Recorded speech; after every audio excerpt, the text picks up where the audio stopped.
Speaking. Do I say grand rising again? The theme for 2024 is a grand rising. The theme for February is divine discomfort.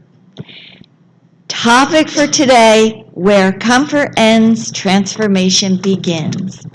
New Thought author Iyanla Vanzant speaks to the importance of trust in embracing discomfort. When we know, believe, and understand that we are individual expressions of God, trusting ourselves and trusting God are the same. There is no separation. Knowing this enhances your ability to trust yourself. And Malinsky wrote, "No one likes to move beyond their comfort zone, but as the saying goes, that's where the magic happens. It's where we grow, learn, and develop in a way that expands our horizons beyond what we thought was possible." Let us use the creative power of our words and affirm together. I trust in the divine and step beyond my comfort zone where the magic happens. And now I'd like to bring up Reverend Kathleen. Say that again. That's a good one. I trust in the divine and step beyond my comfort zone where the magic happens. Right.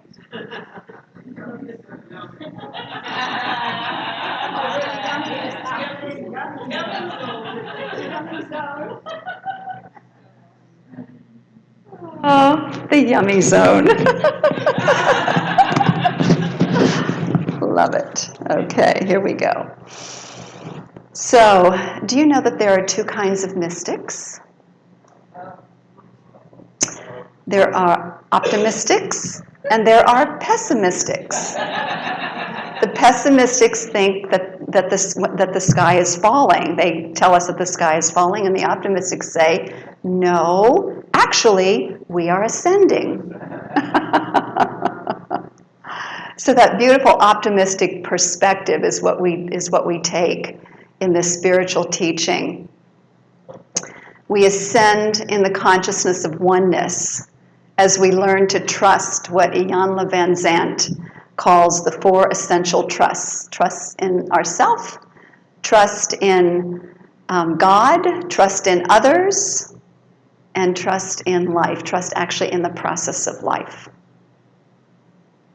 And because there is one eternal, infinite presence, omnipresence, omnipotence, omniscience, and because we are of it, we are individualizations of this presence.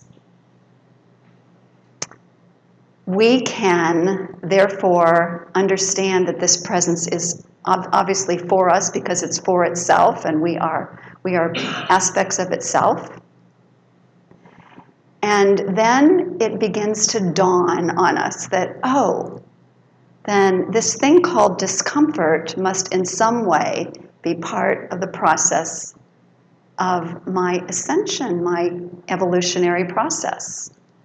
And when you think about it, that's true. That's true. Part of our journey of transformation and movement into a greater expression of divine union.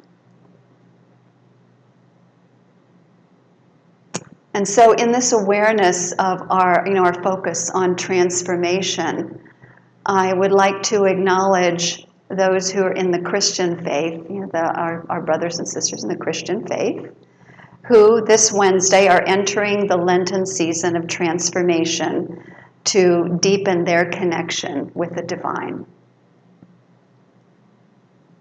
And Ash Wednesday is this Wednesday, and also Valentine's Day.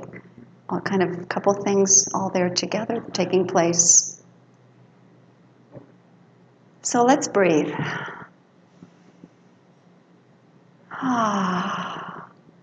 And when I say, when comfort ends, transformation begins, where do you go in consciousness? Are you jumping out of your seats and saying, yay, bring the discomfort on? Oh, you're saying, no, thank you. I think I will stay in my comfort zone. Oh, my goodness. And to heck with this whole thing called transformation, right? That may, I realize that may be crossing some of your minds, so I just thought I would bring it right out there. So, the thing is, though, is that the comfort zone, the place in which is familiar, the place in which we have our familiar routines, and the place where we feel safe and secure, is something we cultivate within, actually. The things, though, that take place all around us that are those evolutionary drivers, let's call them, those things that are uncomfortable for us, truly are those places where we move beyond a possibility of becoming very stagnant. If we stay in that comfort zone too long, things become stagnant. That's the grand design. The grand design is to keep moving and to keep ascending and to keep growing. That's where the magic happens, the magic of transformation. And I'm reminded of the great quote of Jesus of Nazareth that said, "Be transformed by the renewing of your mind." Transformation takes place in the mind, in consciousness. And as we know, as within, so without. So as that transformational process takes place and we begin to see things differently, see from a higher perspective, our life, everything in our life absolutely changes to reflect that. So I'd like to illustrate with a story. And this is a story about Iyanla's friend, Reverend Shahira Stevens, who's pastor of, I love the name of this spiritual community, Transforming Love Community. Isn't that lovely? There's transformation again. So Reverend Shahira Stevens was once faced an absolutely horrific health challenge, horrific, in terms of the doctors said it was incurable. They'd never seen anybody recover from it ever. And it involved, this particular disease involved 24/7 excruciating pain. So if you can imagine. Well, she had been teaching about the omnipresence, the omnipotence, the healing power of God to her congregation for quite some time and studying about it. And yet here she was facing something that was just so intense that she considered taking her own life. But the thing that kept her from that decision was her love for her family, her love for her spiritual community, and her deep commitment to understanding that what she was experiencing was not her ultimate reality. It was a condition, a temporal condition. That's how she chose to look at it. And so that was the place in which she took a big leap of faith. And what she did at that point was claim it as a healing opportunity, one of those other darn healing opportunities. I've had a student a year, quite a while ago, but she didn't use the word darn. She used another word. Healing opportunities. And so she decided to live in the question, what could it be that God cannot cure?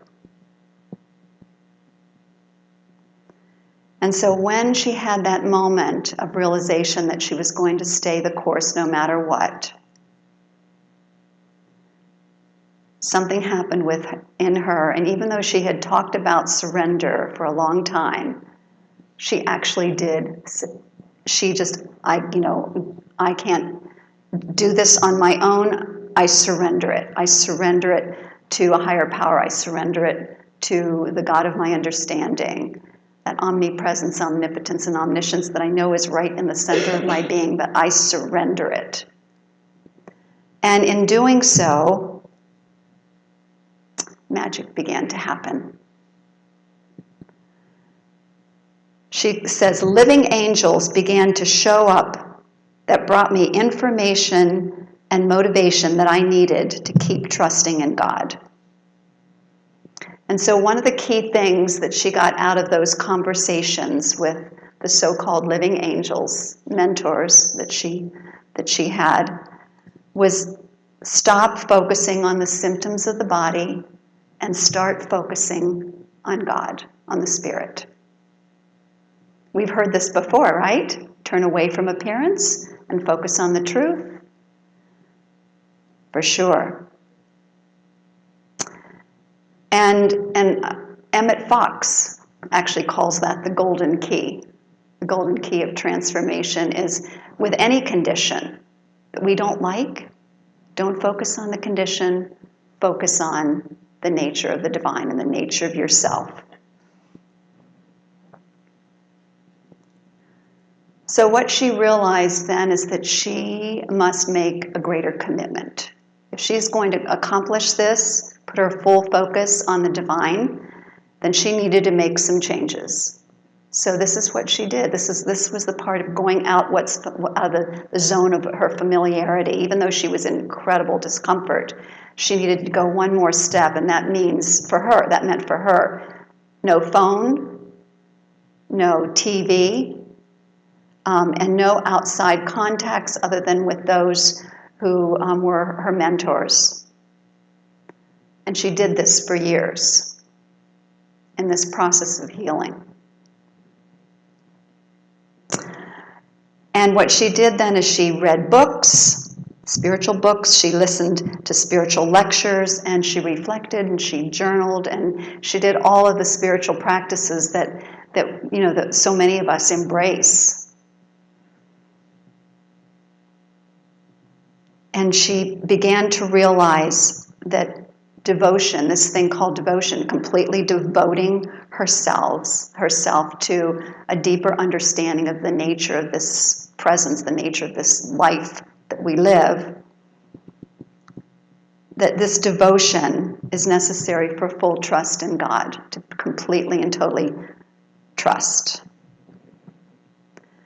So for years then, she lived in this state of silence, focusing on the supremacy of spirit and knowing that spirit can change the molecular structure of the body.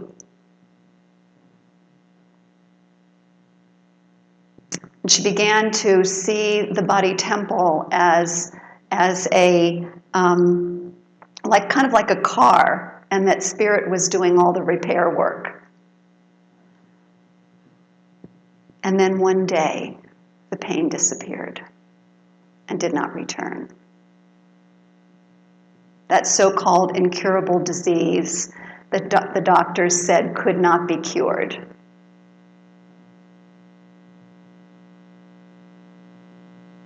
And then she began to realize that for her congregants, for herself, her congregants, and all others, that developing this thing called trust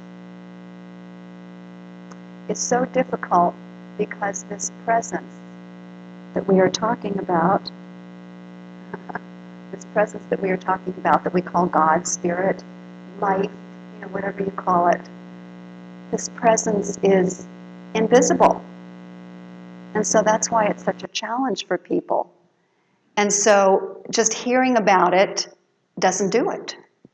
We can hear about it, we can read about it, but what she realized is this devotional process of firsthand experience is the only way to truly have the depth of trust that's necessary to move through challenging situations and to live our life fully. And the other thing that gets in the way, not only the invisibility of this presence, but also so many of the beliefs that have been handed down to us that tell us that God is something out there and then there's me. That idea of separation, a God outside, and that we must somehow win the approval of this presence by behaving and thinking and doing certain things. And she realized that false concept of God as separate and this idea you have to earn God's love was also a really huge block that prevented people, herself and others, from truly receiving God's healing love.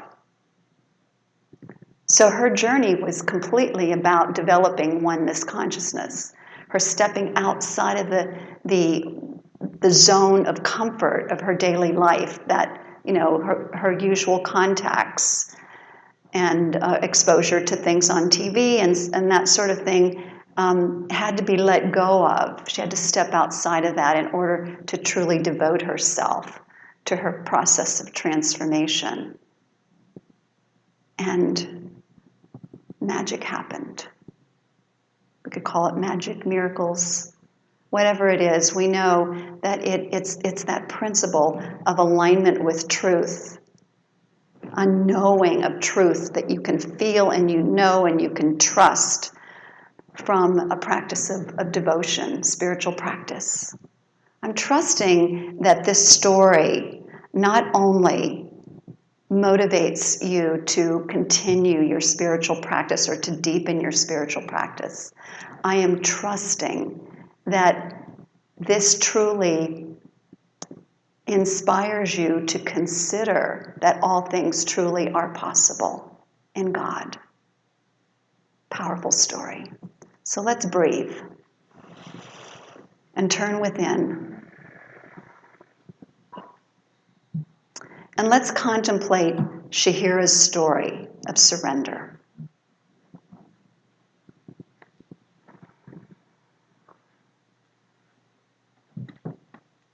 Her story of moving outside her comfort zone.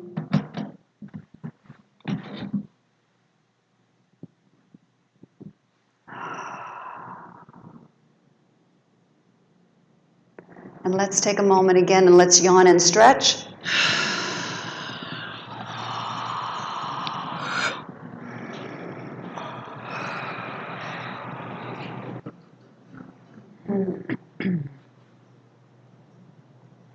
And then let's ask ourselves, what is the main takeaway? So many things in that story.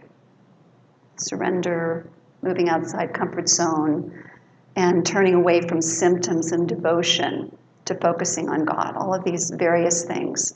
What in the story is for you?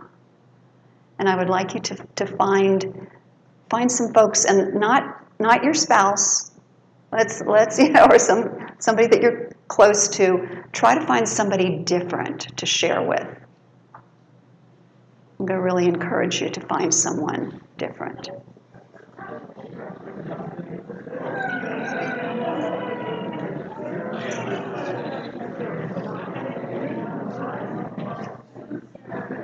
Just a little more time, okay?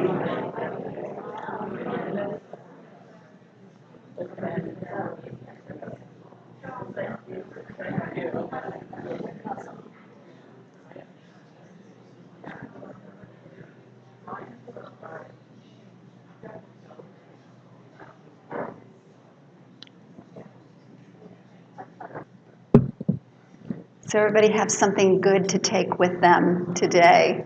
Yes.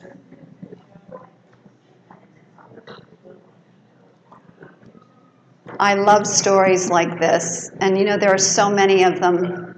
There's a beautiful book that I'm reading right now by Catherine Ponder that is called Healing Secrets of the Ages, and it has story after story after story that are similar to these of amazing physical healings that take place when we apply these principles. We had a Facebook question. Can you share the name of the person who this story was about? Her name is Reverend Shahira, Sheheerah, Stevens, Stephen's. You're welcome. pastor of the Transforming Love Community. Okay, so I'm going to end today in this prayer of healing. It's from Ernest Holmes. It's from a beautiful little book that I highly recommend called This Thing Called You. Beautiful little book. It's full of prayers. And so this particular healing prayer is in first person. So what I'm going to invite you to do as I read it, take it as your own words. You are the I. So when I say I realize, just think to yourself, I realize, okay? So here we go. Let's turn within. I realize there is a divine presence at the center of my being. I let this recognition flow through my entire consciousness. I let it reach down into the depths of my being,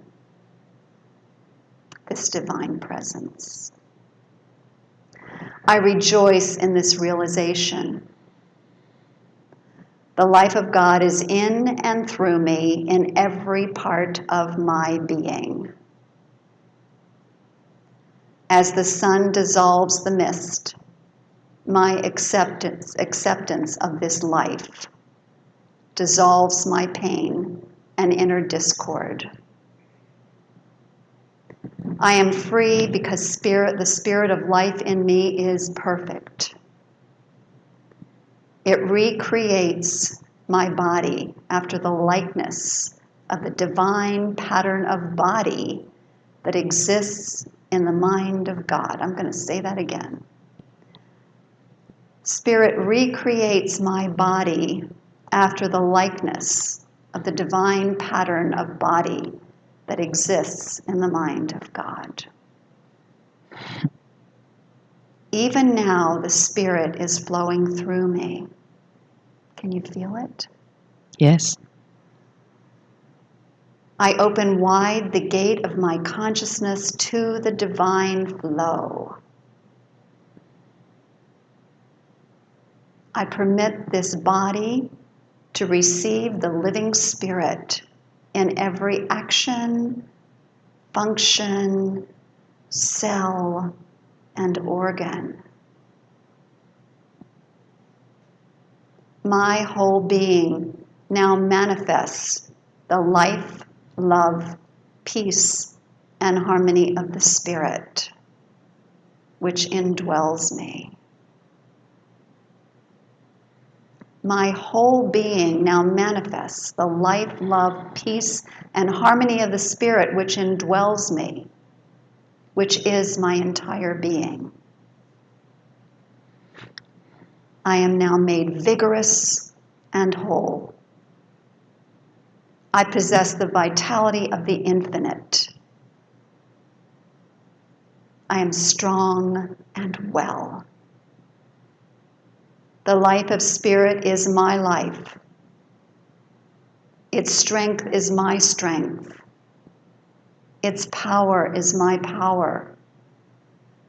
Its body is my body. Every breath I draw is a breath of perfection, revitalizing and renewing every cell of my being. I am the Spirit made manifest. I give thanks for this healing, this revealing of truth, and I release this word to the love and law of God, trusting that it is done.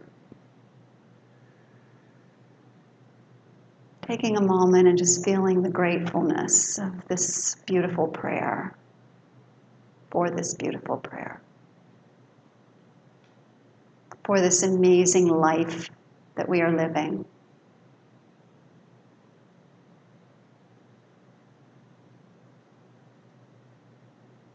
Realizing in this moment, magic is happening.